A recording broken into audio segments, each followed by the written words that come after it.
J'ai imaginé des passagers clandestins qui montaient sur un ancien navire de croisière qui a eu un accident 10 ans auparavant et puis qui est resté au port de Copenhague. Et puis 10 ans après, donc en 2025, ce bateau est racheté par un commanditaire mystérieux et il est tracté pour être amené à Nuuk, qui est la capitale du Groenland. Et donc, sur ce navire de croisière, embarquent clandestinement 6 passagers. Ils ont été attirés par une lettre anonyme et on ne sait pas exactement ce qu'ils font sur ce bateau, si ce n'est qu'ils vont se retrouver très vite enfermés dans la salle principale du bateau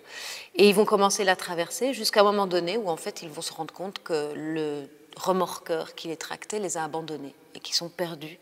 au milieu des eaux internationales. Et là, ils vont commencer à essayer de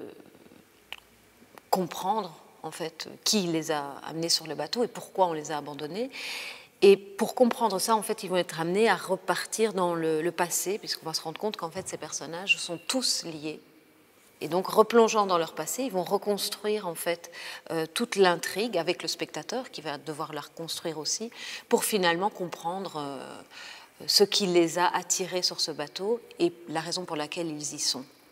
Alors, dans Arctique comme dans Tristesse, j'utilise donc le procédé des caméras, c'est-à-dire que c'est la moitié, on va dire, de la scénographie est visible par le spectateur. Ici, c'est la salle principale de l'ancien bateau de croisière. Et puis, l'autre moitié n'est pas visible directement par le spectateur, il n'est visible que par les caméras.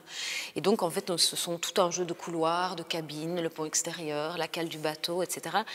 que le spectateur va pouvoir pénétrer grâce à l'œil de la caméra et en fait rentrer à la fois dans l'intimité et les secrets de ce qui est en train de se passer devant lui et aussi surtout retourner avec les personnages dans le passé. Et donc on a cet aller-retour entre le plan large théâtral qui est